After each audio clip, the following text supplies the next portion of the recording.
And yet, using those analytic tools, I should say I went on to get a master's in international relations as well. And using those tools from American history, I applied them to try to understand, is America in decline? I think in many ways that has been one of the key issues that come out of this crisis, but also even before the crisis. And so I want to look, is America our way of life, the American commercial empire, is it on the way down? And I use these analytic tools, sort of left of center analytic tools, and I come up with what seems to be a kind of conservative conclusion, and that is that the viability of the U.S. empire remains probably our best days may still lie ahead of us rather than looking back at sort of we peaked. I think that we have to think about power, and that's what my degree in American history helped me do. And then, of course, focusing on the markets and international relations lets me put it into a context. If I would be able to say one story that sort of captures this, a story about the two boys being chased by a tiger. And one of the boys stops and puts on a pair of gym shoes.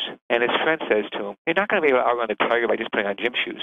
And his friend says, I don't have to outrun the tiger. I have to outrun you. Right. And so as bad as the U.S. economy may seem, as troubled as we are with huge debt from the government, monetization of that debt by the Federal Reserve, households overstretched, we're engaged in two wars that are unpopular. Despite all these things, I want to suggest to you that the source of strength, that dimensions of power that the U.S. still has, is still not rivaled by anybody. Well, I would agree with you, and I've heard that story told, and I've told it myself, with a bear rather than a lion. It is a great metaphor, and the U.S. is by far the world's largest economy, by far the world's most powerful military. As the Stratfor founder that we were talking about before we started recording has suggested, America controls every sea and ocean on Earth, basically. Its reach is immense. There's no question about it. It's not just those kind of things, but it's also these non-kind of things like people say to me, America's lost its innovative edge. But last year, one U.S. company got more patents than all of China.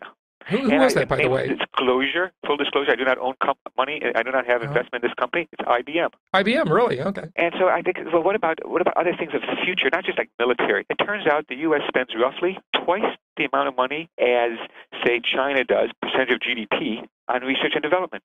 There's only like 3 or 4 countries that spend more money on research and development than the United States, and they tend to be small countries: Finland, Israel, Sweden, and Iceland. And then when you think about like higher education, what's our future going to be on? Our future is not going to be on like flipping hamburgers. Where's our future? Higher education. The U.S. spends more money on higher education than almost every other country. And even though we have problems with our primary and secondary schools, it would seem to be largely a function of the disparity of wealth in the United States, but our higher education is the best in the world. We get all the students that go overseas to outside their country to get a college degree. 30% of them come to the United States. Mm-hmm. Yeah. This is the future. No question. We have the best universities, and we have a lot going for us. And one of the things that's a more amorphous thing that you didn't mention that I'd like to mention is we have the American brand, and we have we have the brand of America, just its perception around the world. And it may be negative in like the foreign policy circles. Some people say it's imperialistic and so forth. But I'm talking about the lifestyle that most of the world really dreams of. Is really the American lifestyle to a large extent. Yeah, I think for me, it's a strong suit of ours. I agree. The American brand. There's a guy who writes for the Atlantic Monthly, James Fallows, and he was stationed in Japan for many years. And as he was leaving Japan, bringing his family back to the United States, he asked his young son, "What's he going to miss the most about Japan?" And the boy said McDonald's. And I think it tells you a lot about the American brand. How even the thing about Sony in the United States. Do you really think of Sony as a Japanese company? They get a larger share of the profits from the United States than some U.S. companies do. Sure. Yeah. No question about it. So all of that is true, and I'll give that to you, and I agree with you. But let's talk more specifically, if we can, about the dollar itself. I mean, the government is printing money at historic rates that have never been even approached before in the history of the country. It seems to be like the Zimbabwe model almost. The debt is enormous. I mean, we've exceeded that $10 trillion number. The entitlements and the obligations of the federal government add up to about $60 trillion over the coming years. This is larger than the economy of the globe by many estimates.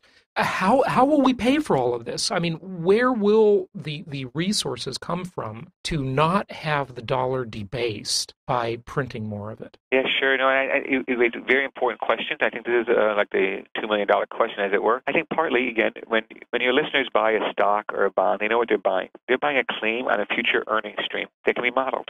Currencies in a pure form do not have this earning stream that can be modeled. At the same time, when you decide to sell a stock, you can just move the money in cash. You can buy gold. You can buy wheat. You can buy Chinese stocks. The problem is when you sell a currency, you've got to buy another currency. So currencies is sort of stuck in the foreign exchange universe. So when you sell the dollar, you got to buy another currency. And so you say, well, the U.S. has a lot of debt. Well, it turns out that when this crisis began, the U.S. debt to GDP. Now, and the reason we look at debt numbers relative to GDP is so we can compare like apples and apples. So rather than dollars, because the U.S. economy is so big. So you say $10 trillion, it sounds like a large amount of money. It's less than 1 year of production in the United States. So when you look at these numbers as a percentage of GDP, the U.S. debt to GDP began this crisis at about 45%. Japan, and by the way, the Japanese yen today is at among its strongest levels nearly for the year. The Japanese debt to GDP ratio is close to 200%. Europe, most European countries, continental Europe countries that we think are very prudent, like Germany, France, are well over 50%. Okay, so and go, circle back if you would. What is the U.S. debt to GDP ratio? The U.S. began this crisis at about 45%, and today we're at about 70%. We're not at 100%, though. We're not because you said it takes a year. It's a year of production, is the way you put it, I believe. A year, yeah. A GDP in the U.S. is about $14.5 trillion. Okay, and so we're at about $11 trillion now. About $11 trillion. And the reason that debt level seems large right now is, of course, the U.S. economy is in a recession. Mm-hmm. And when a recession happens, tax revenues to the government fall because corporations are not making as much money. More people are unemployed, so it's less like withholding tax. And on the other side of it, the expenditure side, we spend much more money on transfer payments, such as, say, unemployment compensation. And so during a recession, the budget tends to be larger than otherwise. But of course, this is a very serious recession, something that most of us have not experienced in our lives. And so that means that the deficit's probably going to get bigger before we can really begin consolidating and begin reining it in. So my concern, though, Mark, is that it seems to me we could be hit with this sort of, I'll just say double whammy for this part of it, but there are other whammies out there, such as the next wave of foreclosures and so on and so forth, but I won't even get into that. Just with the double whammy, if you will, of the graying population. So, of course, we have the Gen Yers that are coming up and entering the workforce if they can get a job. But we have these baby boomers retiring who have paid into the system for 4 decades. And in the next 2 years or so, they really start to hit their entitlement age in mass. And they're going to be pulling a lot more money out of that system. And with life expectancies increasing, now granted, maybe people will work longer, which I think is certainly good because that increases production. So that's good news. But they also demand more health care. And so many of these promises by the more and more left-leaning government over the last 4 decades have been made by politicians to buy votes. They're all expecting something, and the government will probably keep the promise, at least in nominal dollars, but, that burden becomes even larger. And I see what you're saying about the budget becoming larger during a recession to sort of get people over the hump. Absolutely accurate. I agree with you completely. So I guess what I'm thinking is the demographics out of it's again a relative thing. U.S. demographics are shifting, as you suggest, but they're not nearly as bad as many other countries. And here's partly why. 1980s and 1990s, the U.S. imported, as it were, 1 million immigrants a year, more than the rest of the world combined, leaving aside the political refugees. Just immigrants, people who want to come to your country and work and have a life. 1 million immigrants a year for 20 years. So what this means then is that, give you an example, is that Japan has a shrinking population. Ukraine and Russia are on the verge of a shrinking population. Italy is not that far behind. In the U.S., if you fast forward, say, to 2030, Europe is going to have roughly twice as many people above 65 as children below 15. Wow. The demographics are just shifting so quickly. I mean, the West has stopped having babies pretty much. Well, I think what keeps the U.S. population growing is not so much the native-born population, but immigration. The immigrants. Sure. And so we look at the fertility rates, China, Japan, South Korea, and Taiwan, they're already below the replacement level, which is the level of births per woman, right? We are looking at, so I think that if we fast forward, the demographic situation is serious here, but it's much worse in other countries. And the other point would be that we have still a relatively low population density. That is, we can take in a lot more immigrants, and our culture is open to it. In a way, even though from time to time there's a backlash against it, people like Pat Buchanan want to build a big fence around the country and keep it white and Christian. But I think that in the big picture of things, the immigrants in the U.S. is part of the dynamic of the United States. And because we have a tradition, say, unlike Japan, shrinking population, but no real willingness to have immigrants. So I think that the cultural values, the American brand of a melting pot, is still a strong suit for the U.S., and because we have generally a somewhat younger population than other countries, the demographic issue we'll be able to sort of work our way through easier. Not like it's going to be a piece of cake, and not like, you're right, there's some real problems. I want to make sure my mother still gets Social Security. I want to make sure I still get Social Security. I want to make sure that we have health care for Americans. But I think that as problematic as these are, we have a type of economy and country that's easier. So if I had to bet which country can address the demographic issues easier, my money would be on the United States. Well, I would agree with you until I say, let's pick apart those demographics. So the influx of immigrants has changed. I mean, this is largely, and please, listeners, don't give me some rap about being critical or anything like that. I'm just stating the fact of what it is. It's largely Hispanic populations, and it's largely less educated people. Some would argue are not assimilating enough.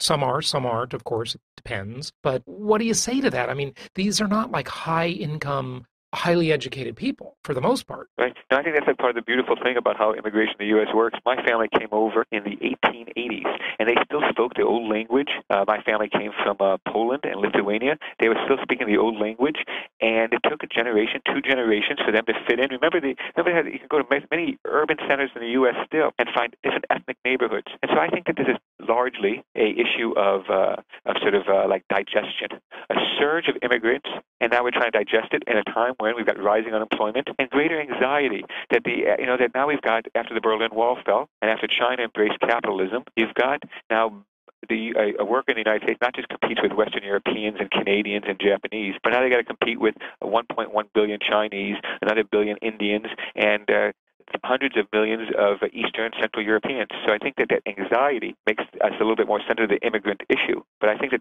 still becomes a source of strength for the U.S., even though it might not feel like it in the short run. In the long run, this is a source of dynamism to the United States. Yeah, and I agree. The U.S. has always been very open. It's really part of the American business model to accepting immigrants, and that does keep the population younger, and it keeps it from becoming a Japan or a Russia, which is, I mean, Japan is dying just because of the shrinking fertility, and then Russia shrinking fertility, but also huge alcohol problems and so forth. The thing I'd like to ask you, though, also about the immigration issue is it seems like the analogy you gave about outrunning the lion by putting on the tennis shoes, right? You just have to outrun the other person. So if America just outruns the other countries, you're right. America in relation is doing better. Okay, true. But the problem is that it's not a closed system as it was when we didn't have this globalization and very open trade. Now the system's very open, so it's sort of like we all need to win. The whole world economy needs to be winning kind of together. It's not like we can let our other country get eaten by the lion, We got to all win. We've got to all be pulled up. Well, I think so. I agree with you that because it's a much more tightly wound world, we're sort of bound in it together. But I think this is where it comes down to the role of the dollar and the role of the U.S. economy. If the dollar is not, I think that in order, as a precondition, in order to get the dollar to decline, to lose its role in the world economy. Because remember, think about what the role of the dollar is in the world economy. Two-thirds of the world's reserves are kept in U.S. dollars. That roughly has not changed since 1990. It fluctuates year to year, quarter to quarter, but generally speaking, it's about 65%. The dollar is also, you name the commodity, from energy to food to fibers, priced in U.S. dollars. Something like 50% of Italy's exports are not invoiced in euros, but invoiced in dollars. When Australia sells iron ore to China, China's got to pay U.S. dollars. So it's another role of the dollar. And so I think also, think about the stink test or the smell test, as it were. Sometimes when I travel for business, I'm in a foreign city. I land at the airport, and sometimes I don't have enough of the local currency to get me into my hotel to see my client. So I ask the cab driver if he'll take U.S. dollars. I have never been turned down. I do not have the intestinal fortitude to ask the taxi driver if he would take Chinese renminbi. But I would imagine they would laugh me out of their cab. Right. Yeah, that's a good point. No, and I've traveled all over the world too, and the dollar is pretty welcome most everywhere. So in order for the dollar to demise, we need to have an alternative for it. And so look what's happened. China. I don't know if you've seen this. There's a lot of talk going around the market that maybe China is encouraging some of its state-owned enterprises to renegotiate contracts. They decide to buy, say, corn 3 months ago. But now the price of corn's fallen. Say it's fallen from $3 a bushel to $2 a bushel. Why should the Chinese businessman pay $3 a bushel when we all know it's only worth $2 now? And so the contract law, the transparency of the financial system, the transparency of the legal system. Remember what happened? China's negotiating with an iron ore company and then arrest the chief negotiating team because they say they're spying. And so China's going to replace us? I don't see that. What about Europe? People said to me in 1999 when the euro was born, people said to me, the euro, now that there's an alternative to the U.S. dollar, the euro is going to, everybody's going to just flock to the euro. Today, the euro is not much bigger than the sum of its parts. That is, before the euro existed, there was a European currency unit, which is a basket currency called the ECU. And then the Deutschmark and French franc. Those three together made up about 25% of the world's reserves. The euro today, roughly 25% of the world's reserves. So for me, the first thing I would need to think that the dollar's role in the world is going to change, say, okay, maybe it will. What's going to be the alternative? And I just don't see a clear, compelling alternative now. I think of it like our keyboards, the QWERT. It's kind of silly, right? Why can't they just put them in alphabetical order? If I told you I came up with a new keyboard, right? You're right, first mover advantage, but so the next mover has to not just be marginally better in order for me to change it, but it's got to be a whole lot better. So I think that right now in the world that there's no real alternative to the transparency and depth of the U.S. Treasury market. There's no real compelling alternative to the U.S. dollar. And so I think that the two conditions then for the dollar to really lose its role is a clear alternative and for the U.S. to lose its will. And I think that we might have our differences of opinion about President Obama, but I do not think he wants to give up the U.S. empire. I think he wants to help manage it more efficiently. I don't know, maybe even arguably more responsibly, but he doesn't want to give it up. The U.S. isn't abdicating. People in Florida might have confused George Bush with Pat Buchanan, but I don't think the country has. We're not about to give up and build a big fence around the country. Nothing comes in, nothing goes out. Okay, so let me just address a couple of those things, and I told you I was going to kind of challenge you a little bit here, sure. Okay? So the reserve currency issue. There's a lot of noise being made by other countries. Brazil and Russia are trading outside of the dollar. Giselle, the famous supermodel, wants to be paid in euros. That's sort of no big deal, but it just kind of makes a statement. Taj Mahal last year said they won't accept dollars. And there's some places here in New York on the east side, it's different than the west side if anybody watches Seinfeld, but the east, some stores on the east side are willing to take euros. But I want to tell you that this is when politicians and we know when our politicians are lying. We know when U.S. politicians are lying because their lips move. But somehow, when a Russian politician or a Chinese politician says something, we take them at face value. I want to suggest to you that rather than following the political economist way of saying it would be drawing a distinction between declaratory policy and operational policy. Declaratory policy is what people say. Operational policy is what they do. And here's what the Chinese, who really are leading this charge about dumping the dollar in verbal, the declaratory policy. But operationally, the second half of last year, China increased its treasury holdings by more than a third. January, February, and March of this year, they were also buyers of U.S. treasuries. April, they turned into small net sellers, but they came back to the buy side in May and June. So I would say this, that central banks talk about it, but I would say that the content of it is much more about politics than it is about economics. And bottom line here is that there's not really, on a big picture view, there's no real sign of foreign central banks selling U.S. Treasury, actually selling the U.S. dollar, selling treasuries, reducing their holdings. If anything, central banks have accumulated roughly another $300 or $400 billion worth of treasuries this year. Okay, so the one argument with that would be, though, that they are still buying, but they're buying less than before, and also, some speculate, and this is on a little bit more of the conspiratorial side, that they're being sort of forced to buy through behind-the-scenes political maneuvering and so forth. I don't know about that, but just wanted to. It's true that partly why are central banks buying treasuries? Why are they building up reserves? Partly they're recycling their trade surpluses. So they take their trade surplus and they say, we don't want to get this to affect the economy, so we'll take those dollars we get for selling our goods to the hungry Americans, and we'll take those dollars, we'll put them in our reserves. Because of this crisis, trade surpluses have diminished. But not only has the world's trade surpluses diminished, like South Korea and Brazil's and Australia's, but the U.S. trade deficit itself has shrunk. So just at that moment in time where our current account deficit is smaller, other countries have smaller trade surpluses, so there's somewhat less money to circulate. But I would say that this year, what surprised a lot of people is that despite the huge amount of supply coming in from our Treasury, despite the huge supply coming in from corporate America, who's issuing bonds, the U.S. Treasury yields we're talking about a 10-year yield at 3.28% today. So it's up about 100 basis points this year. partly because at the very end of last year, it looked like the Titanic hit the iceberg. The world economy was sinking fast. And so U.S. interest rates fell very low. That discouraged people from buying long-term bonds. And so instead, the central banks and other people bought short-term instruments. Now that the bond market has risen again, 100 basis points year to date, but still at 3.2%, we're still very low. You look at a country like Germany, people think a more prudent country. They're not monetizing the debt nearly as fast as we are in smaller deficits. Their 10-year bond yield is 3.22%. There's a 6 basis point difference between us and Germany, one of the more prudent, people perceive as one of the more prudent countries. I don't see signs that foreigners have stopped buying treasuries. I don't see a sign yet that the supply has really weakened the dollar. In fact, when I look at things, I'd say that the dollar is much stronger than it was a year ago. I can put this in perspective for you. But a year ago was a disaster. A year ago this month or next month, really. So I don't know. How's it compared to 2 years ago? Yeah, I mean, yeah, you can pick different starting points. So I would say that it's not clear to me that if we want to argue that the policies that the last couple of years of the Bush administration pursuing, what Obama has furthered and extended. I mean, Bush gave us a first stimulus package. Obama's given us a second one now, and maybe a third one's coming. Maybe a third one. I kind of suspect there's a third one, but in piecemeal, like the cash for clunkers, the minimum wage hike. There's a third one, but they can't call it a package to get through Congress. But I would say that during this time, we have not seen the kind of decline during this period of rapid growth of the budget deficit, rapid monetization of debt. We have not seen a large decline in the dollar. We could see one. It could be in the future. But then it's like, what don't we know now that we'll know then that's going to change people's attitudes?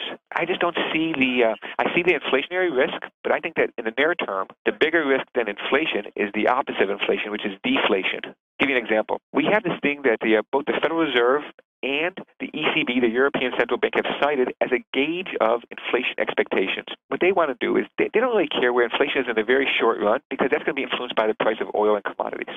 What they want to do is take a look at not inflation, say, for the next 5 years, 2010 to 2015. They want to take a look at inflation expectations 2015 to 2020. They think that is where the real signal is of inflation expectations. And here's what it looks like in the United States. Now, it's called a five-year forward, which is inflation expectations. Right now, it's 2.26%. in the U.S. In France, which is a proxy for Europe, or the Eurozone, because Germany doesn't have a very liquid instruments here, France is 2.84%, roughly 50 basis points on top of us. The U.K. is at 3.30, more than 100 basis points more expected inflation there than at home. So I just don't see the inflation threat being peaked up by the market. The market knows that Obama's issuing a lot of debt, and Bernanke's providing the reserves to buy it. Right. We got to do a little bit shorter answers just in the interest of time, because I have so many questions for you. First thing I want to say is back to the reserve currency issue.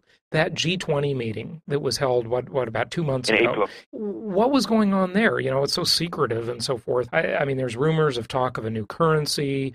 You were saying, what else is there that's going to be the better QWERTY keyboard, better than the dollar, right? And right. So can you address that just real briefly, that G20 meeting? Yeah, sure. China's central banker had a page on their website, which is freely available. It's in English, People's Bank of China. And he proposed that maybe we use these SDRs, special drawing rights, as sort of a money-type thing created by the IMF.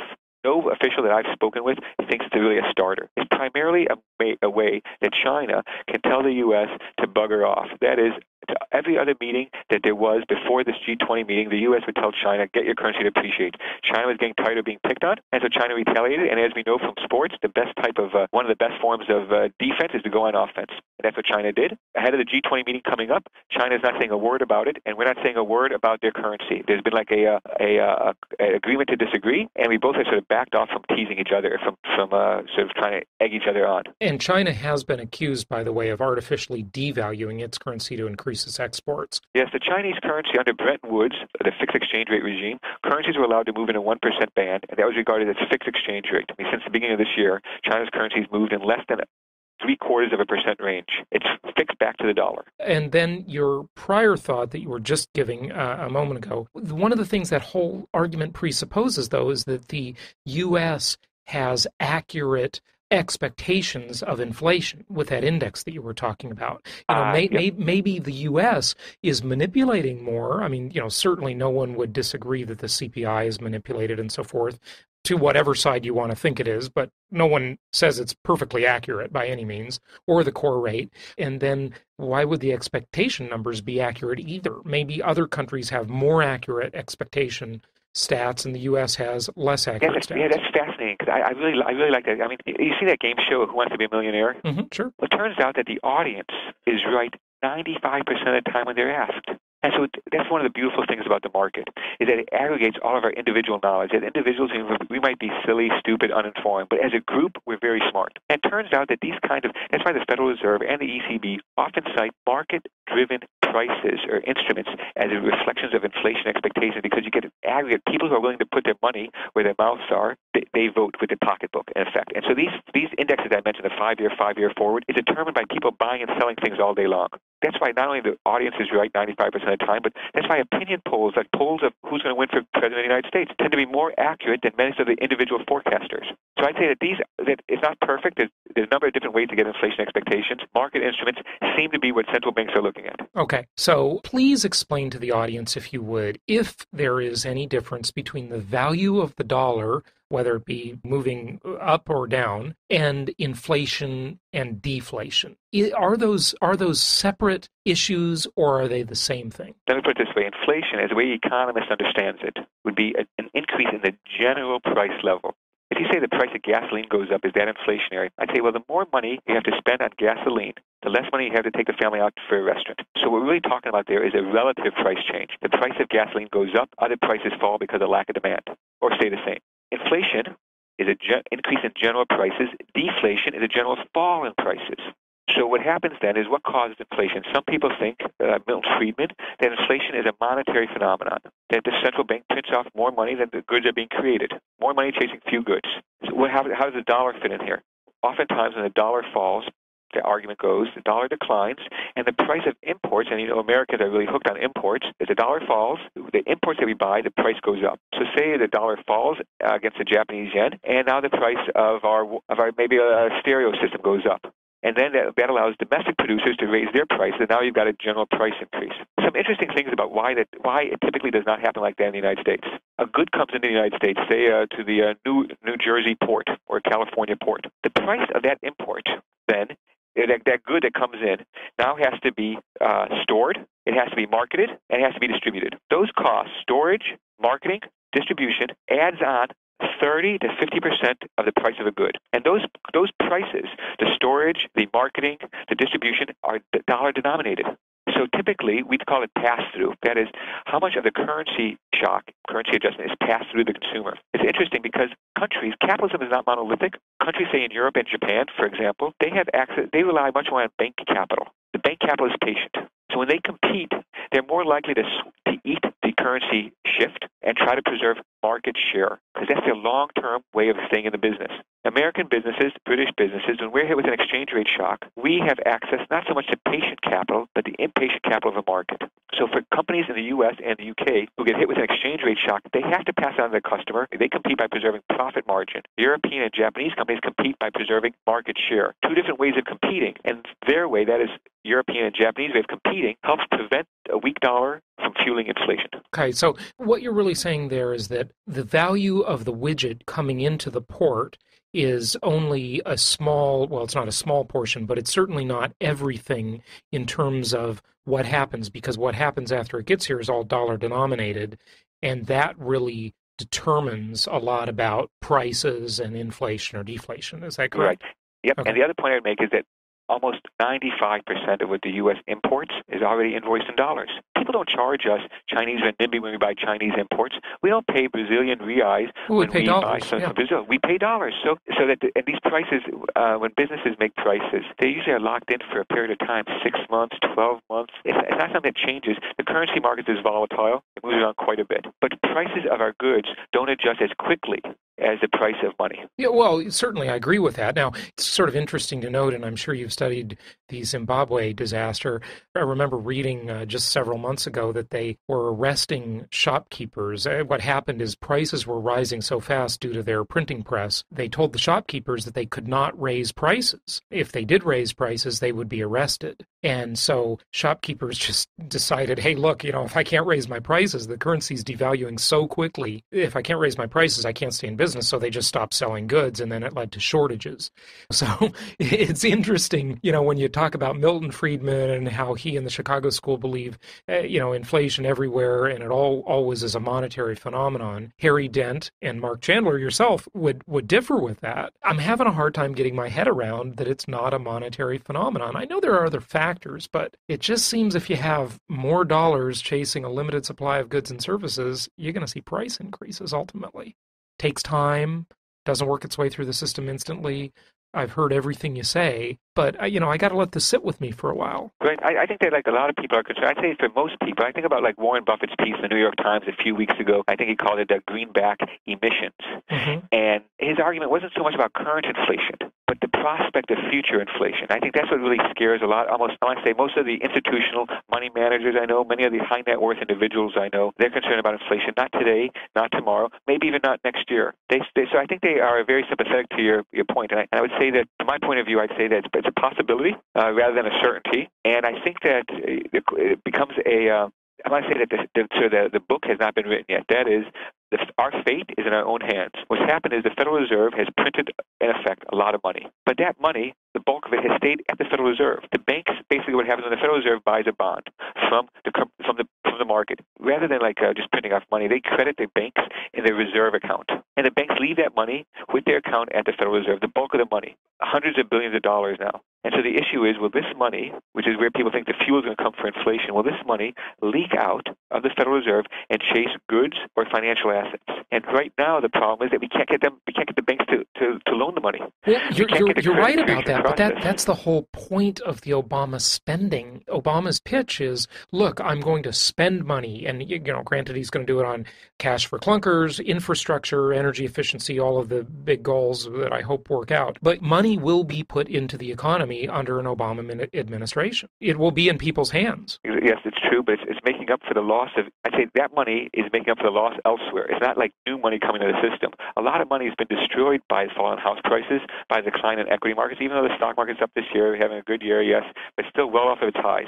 So the Federal Reserve, it's in effect what happened is we dug a deep hole. The Federal Reserve comes along and puts some dirt in that hole, but still not level. Right. It's only half refilled or three-quarters refilled. I agree with you. Yeah, so it's not inflationary yet. So could it be that down the road it becomes inflationary? And it might be. And I think this is partly the battle that, say, Neil Ferguson has with Paul Krugman. Right. Paul Krugman says it's not necessarily going to be inflationary, and I think Neil Ferguson takes your point of view. Right. And I think that in some ways the debate is between the monetarists and the Keynesians. Mm-hmm. In some ways, when it comes to natural sciences, we progress. We know we have atomic theory now rather than phlogiston, this thing that fire was supposed to be made out of. We know how many planets there are in the solar system. We know how light works. The problem is in the social sciences, we don't seem to get very far. Many of the debates that we're having now are just a rehash of the debates that took place in the early part of the 20th century with Keynes and some of his critics. And we haven't really progressed very far. But I do think that when push comes to shove, that both probably are right, and that we can find it could be inflationary, but it doesn't have to be. That is policy. We, individuals, what we do matters. Okay, so I agree with you there. Just a simple answer, because I want to make sure the listeners really caught what you said there. It was rather convoluted, and I know you have to back it up with a lot of things. Does a devaluation of the dollar mean inflation, or is it separate? You can have a devaluation of the dollar and not be inflationary like we've had right now. Okay. You can have a weak currency and have low inflation. You can have a strong currency and have low inflation. Telling me that currency, guessing inflation, is like telling me you have blue eyes, guess how tall you are. And would you classify yourself as a Keynesian? I don't know. I think understanding economics is so difficult. Uh-huh. I think of myself much more as eclectic and pragmatic. Okay. I see what works, and I do that. What do you think in kind of wrapping this up and bringing it all home? What does the future of our economy look like over the next year, the next 2 years, the next 3 years? Is this recession going to get worse? What can we expect? Well, I'd say in the short run, that is this quarter that we're currently in, the third quarter that's winding down, fourth quarter, and probably the first 2 quarters of next year seem to me to be probably fairly good. If anything, the market is probably underestimating the growth here in the second half of this year. However, what we, I think, as Americans have to get used to is we're probably not going to go back to sustained, on a trend basis, 3% plus growth. We probably have to lower our expectations. I think that, for me, one of the big problems is that, if possible, perhaps even likely, that our children do not live, our children and our grandchildren don't live as good as we do. I'll give you an example. The World Health Organization says all we need is about 25 gallons of water a day per person. Now, the average North American, that's U.S. and Canada, goes to about 150